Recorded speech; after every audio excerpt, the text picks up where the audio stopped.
Hello, everyone. Welcome back to another episode of the Jane and Alex podcast. I'm Jane. And I'm Alex. It is great to have you all here with us today for some daily English listening practice. How are you doing today, Alex? You look a little bit tired, to be honest. You know me too well, Jane. I am a little tired. I stayed up way too late last night working on a project in my garage. I'm trying to build a bookshelf. Oh, wow. A bookshelf? I didn't know you were into woodworking. Well, into it is a strong phrase. I'm trying to get into it. But honestly, it's going terribly. I measured everything wrong, the wood is crooked, and I hit my thumb with a hammer twice. Ouch. That sounds painful. Did you finish it? Not even close. Actually, about midnight, I just wanted to throw the whole thing in the trash. I wanted to quit, just give up completely. I think we have all been there. That feeling of just being done with something because it's too hard. Exactly. And that is actually the perfect introduction to our topic for today. Today, we are talking about exactly that feeling, wanting to quit, but choosing to keep going. We are talking about the phrase, don't give up. This is such an important topic, especially for our listeners who are learning English. Because let's be honest, learning a language is hard work. It is incredibly hard work. It's a marathon, not a sprint. And there are so many times when you feel like you aren't making progress. Right. I feel that way sometimes with my French lessons. I feel like I study and study, but when I try to speak, I still make silly mistakes. It makes me want to just stop trying. That is a very natural reaction, Jane. Nobody likes failing. Nobody likes feeling like they aren't good at something. But today, we want to explore why it is so important to push through that feeling. So, Alex, when you were struggling with your bookshelf last night and you wanted to give up, what stopped you? Well, I took a step back. I put the hammer down, I took a deep breath, and I remembered why I started. I need a place for my books, and I really want the satisfaction of saying, I built that. If I give up now, I just have a pile of expensive wood and no bookshelf. That's a good point. Remembering your why, that is crucial. For our listeners, their why might be getting a better job, traveling, or understanding their favorite movies without subtitles. Exactly. If your reason for doing something is strong enough, it helps you survive the difficult moments. We have a great phrasal verb for this, stick with it. Stick with it. I like that. Can you explain what that means? To stick with something means to continue doing it even when it is difficult. It means you don't quit, you stick to the plan. So you decided to stick with building your bookshelf? Yes, I decided to stick with it. I went to bed, and I'm going to try again tonight, hopefully with less injury to my thumbs. I hope so too. You know, this reminds me of a story from when I was in university. I took a very difficult statistics class. Oh, math. Math was never my strong suit. Mine neither. That was the problem. I failed the first two exams. I was devastated. I went to the professor and I told him, I think I should drop this class. I'm not smart enough for this. That is a terrible feeling. What did the professor say? He looked at me and said, Jane, you aren't failing because you aren't smart.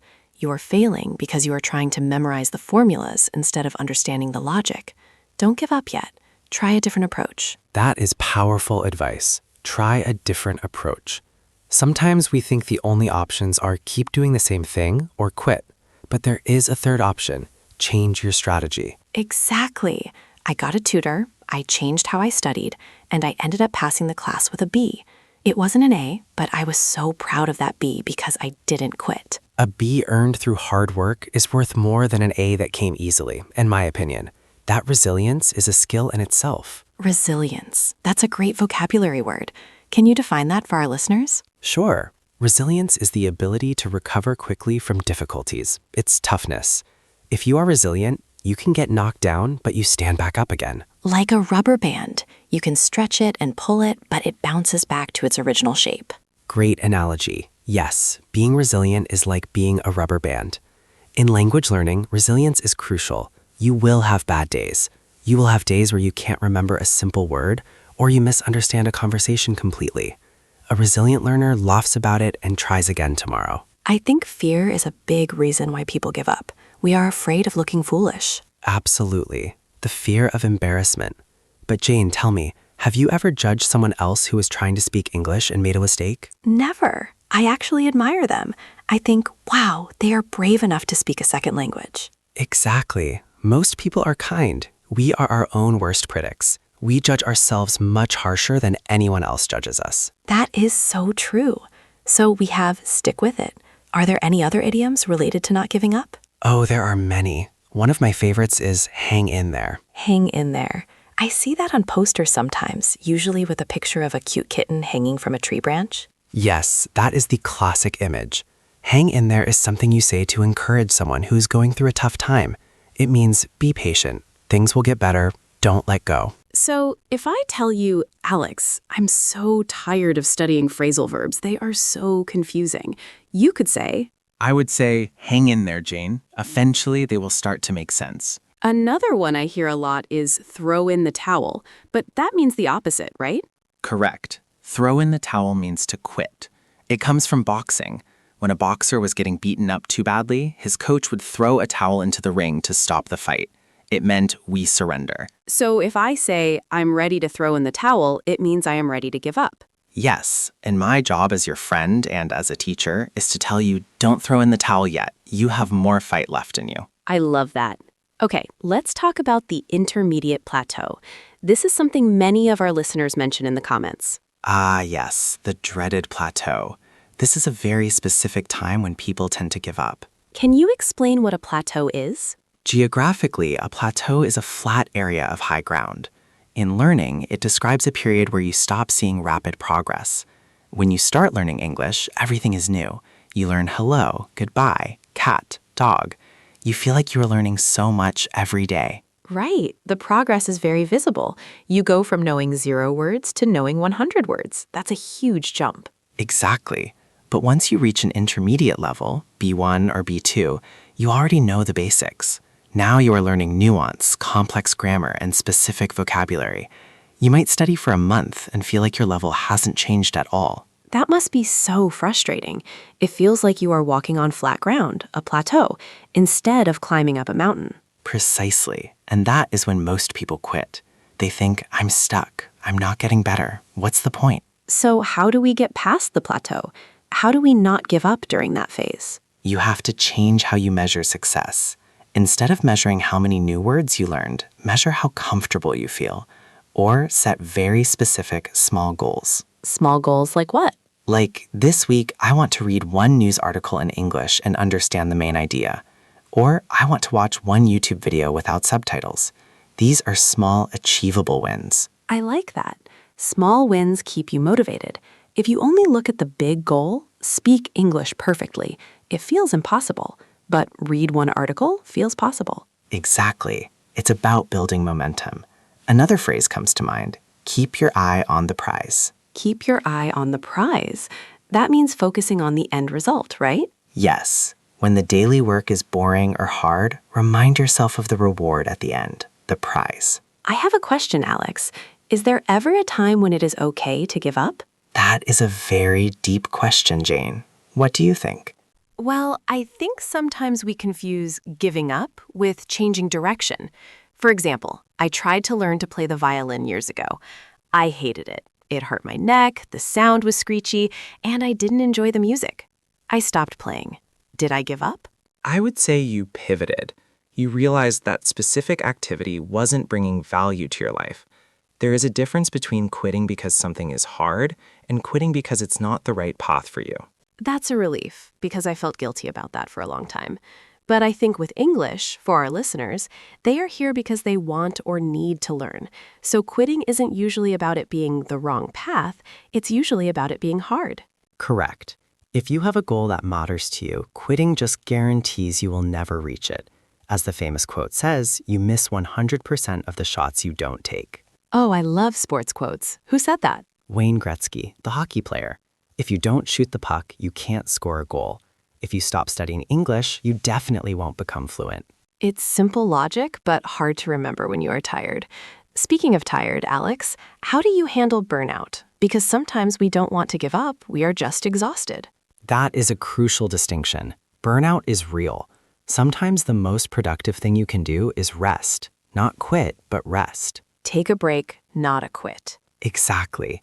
If you are feeling overwhelmed with English, take 2 days off. Watch a movie in your native language. Relax your brain. But make a promise to yourself. I will start again on Monday. I think that's where many people fail.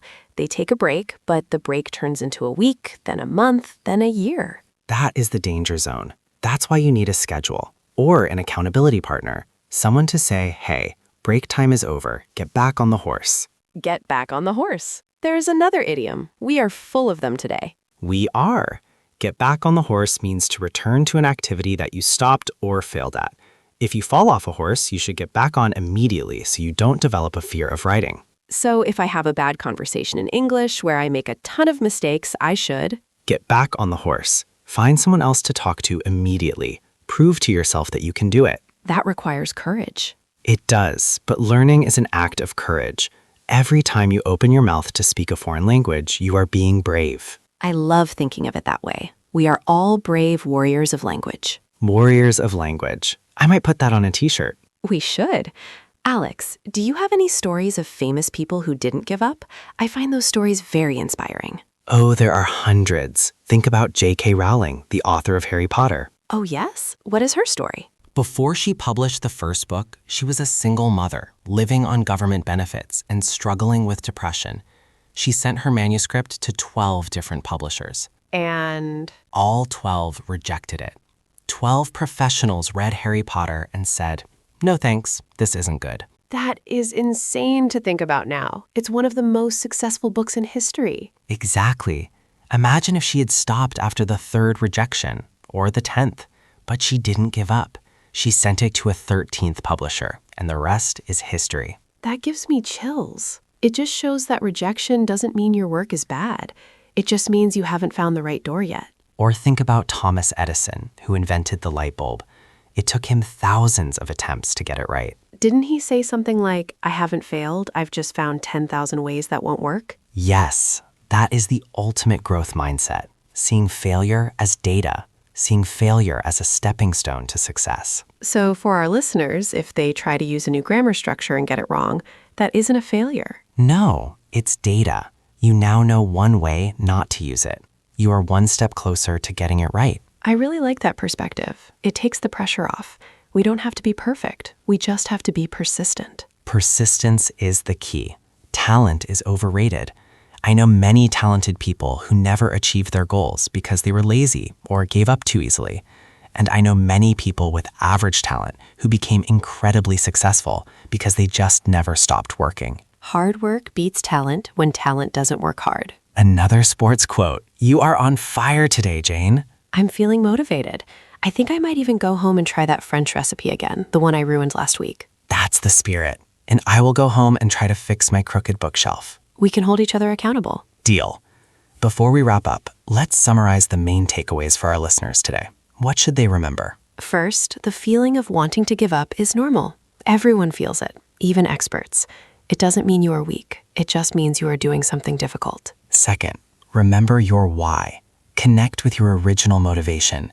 That will fuel you when your energy is low. Third, watch out for the plateau. If you feel stuck, don't quit. Change your methods, set smaller goals, or just hang in there until the breakthrough comes. And finally, use the power of yet. You don't understand this grammar yet. You aren't fluent yet. But if you don't give up, you will be. And don't forget our idioms. Stick with it, hang in there, don't throw in the towel, and get back on the horse. That is a great vocabulary list for today. I hope you all took notes. Well, Alex, I feel much better than I did at the start of the episode. Thanks for the pep talk. Anytime, Jane. And thank you to our listeners for tuning in. We know learning English is a long journey, but we are here to walk it with you. Absolutely. You are not alone in this. We believe in you. What did you think of today's episode? Have you ever wanted to give up on learning English? What kept you going? Let us know in the comments below. We love reading your stories. They inspire us and they inspire other listeners too. So please share. And if you found this episode helpful, please give us a like and subscribe to the channel. It really helps us out and ensures you don't miss our next conversation. We upload new episodes every week to help you improve your listening and speaking skills. So hit that notification bell. Until next time, keep practicing, keep pushing, and whatever you do, Don't give up. See you next time, everyone. bye!